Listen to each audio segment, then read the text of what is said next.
The funeral home smelled of lilies and old grievances. I stood in the corner of the ornate viewing room, watching my sisters Victoria and Eleanor hold court like queens receiving tribute. Black Armani suits, perfect makeup despite their supposed grief, and that familiar air of superiority that had defined my childhood. I'm Diana Matthews, though they insisted on calling me Little D well into my 30s. At 34 I was the youngest of 3 daughters, the one who'd supposedly inherited none of our father's business acumen or our mother's social graces. The family disappointment who'd chosen social work over law, who drove a 10-year-old Subaru instead of leasing luxury cars, who lived in a modest duplex while they maintained mansions in the hills. If only they knew what I'd been building in secret. Mother's mahogany casket dominated the center of the room, surrounded by elaborate floral arrangements that probably cost more than most people's monthly salaries. She'd passed peacefully in her sleep at 72, leaving behind a carefully curated legacy of charity galas and country club memberships. What she'd also left behind was a will that would finally reveal how my sisters truly saw me. Diana, Victoria approached, her heels clicking against the marble floor. At 38 she was the eldest and had always acted like it gave her authority over everything and everyone. Her husband Marcus stood behind her, radiating that particular smugness of old money married to new arrogance. The viewing ends in an hour, she continued, then we need to discuss arrangements. Arrangements. That's what they'd been calling the will reading for weeks. As if my inheritance was just another detail to be managed efficiently. Eleanor joined us, her perfectly styled blonde hair not moving despite the humidity. At 36 she'd perfected the art of looking concerned while calculating advantages. Her husband James nodded gravely, probably already planning how to invest whatever windfall was coming their way. We've spoken with Harrison, Blackwell and Associates, Eleanor said, referring to the family's longtime law firm. The will reading is scheduled for tomorrow morning. Just family, of course. I nodded quietly, sipping water from a plastic cup while they held crystal glasses of wine. They'd made it clear that even at our mother's funeral, there were still hierarchies to maintain. You know, Marcus spoke up, his voice carrying that condescending tone I'd heard at family gatherings for years. It might be wise to manage expectations about the inheritance. What Marcus means, Victoria translated, though I'd understood perfectly, is that mother was very specific about rewarding success and responsibility. Success and responsibility. Code words for Diana gets nothing. The truth was I'd seen this coming for years. Every family dinner where they discussed their latest acquisitions while I talked about my nonprofit work. Every holiday where they exchanged expensive gifts while I brought homemade cookies. Every birthday where they boasted about their children's private schools while I mentioned the public school students I mentored. They'd written me off as the bleeding heart who'd never amount to anything financially. And I'd let them. Because while they were busy spending inherited money and living off trust funds, I'd been building something they never expected.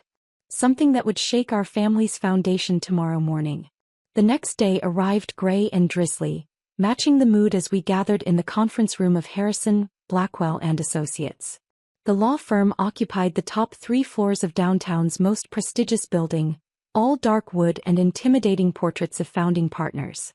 Robert Harrison himself would be reading the will. At 65 he'd been the family lawyer for decades, present at every major financial decision since Dad's death 5 years ago.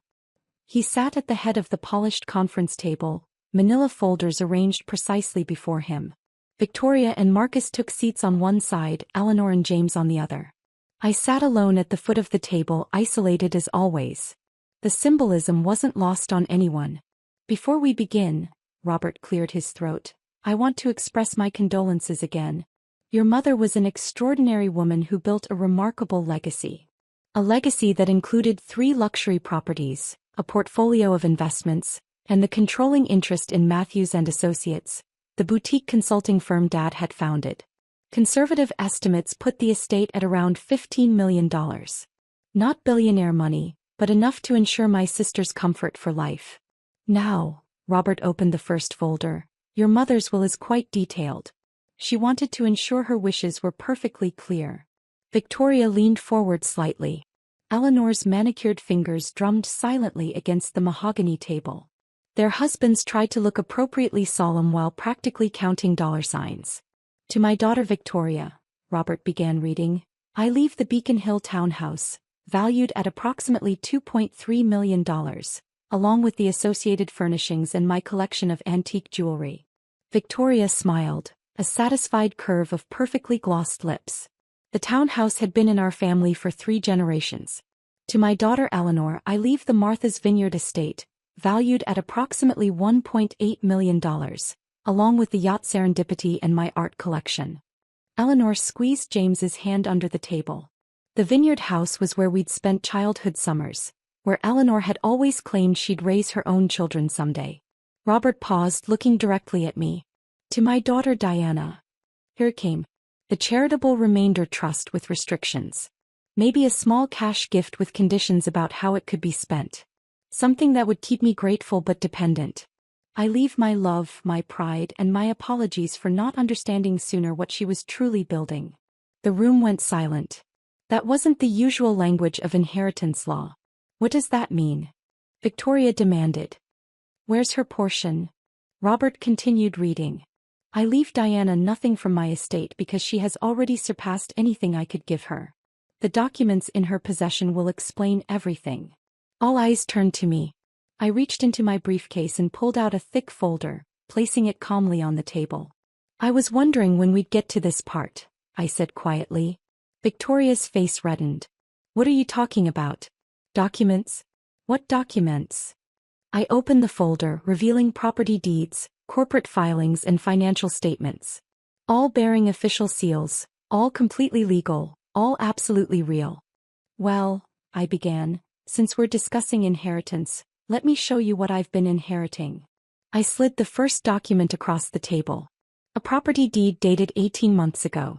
Eleanor grabbed it, her eyes scanning frantically. This says you own the Beacon Hill townhouse. I do, I confirmed. Bought it from Dad's estate when he needed liquid assets for his cancer treatment. He didn't want to burden you two with the financial stress, so we kept the transaction private. Victoria snatched the paper. That's impossible. Mother lived there. We have keys. You have keys because I allowed it. Check the deed. Diana Matthews, sole owner. I've been your landlord for over a year. Marcus looked like he might be having a stroke. But the inheritance. I slid another document across. The Martha's Vineyard estate. Also mine. Purchased 2 years ago when Dad's consulting firm hit a rough patch. Again kept private to avoid family drama. James stared at the deed. But Eleanor's getting the house in the will. Eleanor's getting a house I own, I corrected. Mother couldn't leave what she didn't have. Robert Harrison was reading the documents with increasing amazement. As the family lawyer, he'd been kept in the dark about these transactions at Dad's specific request. Diana, he said slowly, these are all legitimate. When did I what? I pulled out another folder. When did I acquire the financial means to buy multimillion-dollar properties? When did I develop the business acumen you all assumed I lacked? When did I become successful enough to bail out the family fortune without anyone noticing? I opened the second folder, revealing corporate documents. Matthews and Associates? I'm the silent partner who saved it from bankruptcy 3 years ago. I own 60% of the company now. Eleanor's wine glass slipped from her fingers, shattering against the marble floor. But you're a social worker.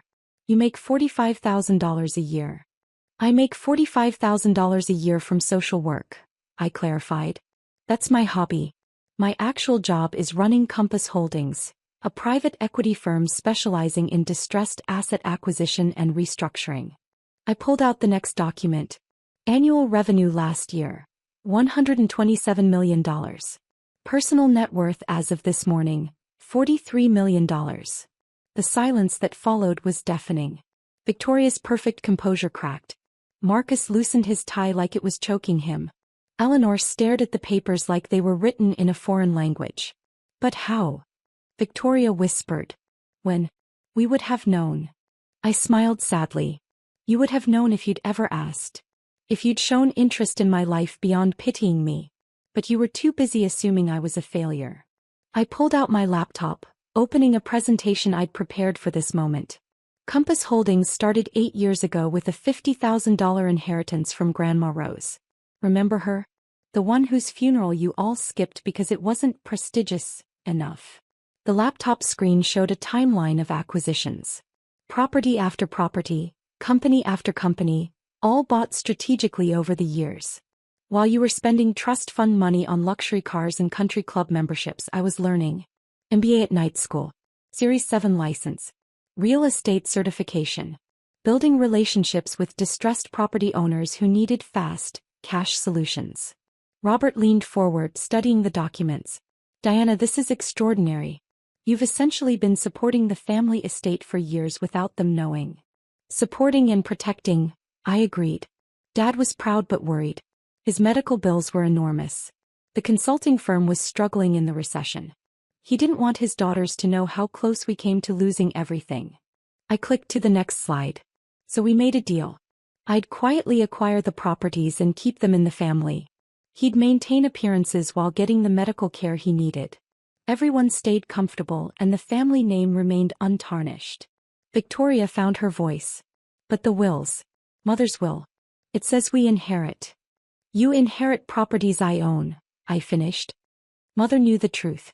The will is her way of forcing this conversation. Of making you understand what really happened while you thought I was failing. I stood up, walking to the window overlooking the city. You see, I learned something important from watching this family. Real wealth isn't about appearances or status symbols. It's about value creation, strategic thinking, and sometimes about making sacrifices others won't understand. Eleanor finally spoke. What does this mean for us? I turned back to face them. It means you have choices to make. I returned to the table, pulling out one final set of documents. These are new lease agreements for both properties. Fair market rate, standard terms. You can stay in the homes you've always known, just as paying tenants instead of inheritors. Marcus's face purpled. You're charging us rent? For our own family homes. They're not your family homes, I said calmly. They're my properties. But I'm offering you reasonable terms because I believe in family, even when family doesn't believe in me. I opened another folder. Or, if you prefer, here are sale agreements. I'll sell each property back to you at current market value. The Beacon Hill house is now worth $3.2 million. The Vineyard estate is $2.6 million. Plus improvements and maintenance costs I've invested over the years. James was frantically calculating on his phone. We don't have that kind of liquid capital. I know, I said simply. That's why I'm offering the lease option. Victoria slammed her hand on the table. This is extortion. You can't just steal our inheritance. I haven't stolen anything, I replied. I saved it. When Dad was facing bankruptcy from medical bills, when the consulting firm was failing, when this family's financial foundation was cracking, I stepped in. Quietly. Efficiently. Without asking for credit or recognition. I pulled out bank statements showing the transactions. Here's the $890,000 I paid for Dad's cancer treatment that insurance didn't cover. Here's the $1.2 million I invested to save Matthews and Associates. Here's the $400,000 in property maintenance and improvements over the past 3 years. Robert was reviewing everything with increasing amazement. Diana, you've essentially been the family's anonymous benefactor for years. Not anonymous to Dad, I said softly. He knew. He was grateful. And he was proud, even if he couldn't say so publicly without revealing how close we came to losing everything. I sat back down looking at my sister's shocked faces. Here's what I propose. We can continue as we have been. You live in the properties, I maintain ownership, and we all pretend nothing has changed. Or we can acknowledge reality and move forward honestly. Eleanor wiped her eyes, smearing her mascara. I don't understand. Why didn't you tell us? Why let us think you were a failure? I finished. Because you needed to think that. It made you feel secure in your own choices. And honestly, it gave me cover to work without interference. I pulled out business cards, placing them on the table. But now you know. Diana Matthews, CEO of Compass Holdings. The sister you dismissed is the one who's been keeping this family afloat. Victoria picked up the card, staring at it like it might burst into flames. What happens now? Now you decide what kind of family we want to be going forward, I said. One based on honest relationships and mutual respect, or one based on pretense and resentment. I gathered my documents. The lease agreements are valid for 72 hours. After that, I'll need to make other arrangements for the properties. As I reached the door, Eleanor called out, "Diana, wait." I turned back. "I'm sorry," she said, her voice small. "We've been horrible to you. Condescending and dismissive. You were building an empire while we were— what were we doing? Living off inherited money and looking down on the person who was actually earning it," I said, not unkindly. "But that can change if you want it to." Victoria stood up slowly. "What would you want from us? I mean, if we wanted to repair this." I smiled for the first time that day. Honesty. Respect. And maybe, for once, to be invited to family gatherings as an equal instead of a charity case. Marcus cleared his throat. "And the properties?" "Are my properties," I said firmly. "But they can continue being your homes. I believe in family even when family has trouble believing in me." I left them there, stunned and silent, while Robert explained the legal implications of everything they'd just learned. 3 days later, I received 2 signed lease agreements and a third document I hadn't expected: a formal request for Eleanor to join Compass Holdings as Vice President of Property Management. Apparently, she'd done some soul-searching about her own abilities and interests. Victoria took longer to come around, but eventually called to ask about investment opportunities for her and Marcus. They wanted to learn, she said. To understand how I'd built something real instead of just inheriting it. The family dinners that followed were different. Awkward at first, but gradually more honest. They asked about my work, really asked, and listened to the answers. I learned about their struggles too. The pressure they'd felt to maintain appearances, the fear that they weren't as capable as everyone assumed. 6 months later, we were all seated around the dining table at the Beacon Hill house, my house, where they'd paid rent but I'd given them full autonomy over decorating and lifestyle choices. Eleanor had proven surprisingly talented at property management, increasing our portfolio's value by 15% in her first quarter. Victoria had started her own consulting practice, using connections from Matthews and Associates but building her own client base. "You know," Victoria said over dessert, "I used to think inheritance was about getting money from family." "And now?" I asked. She smiled, a genuine expression I hadn't seen from her in years. "Now I think it's about what you build with the family you have." Eleanor raised her wine glass. "To Diana.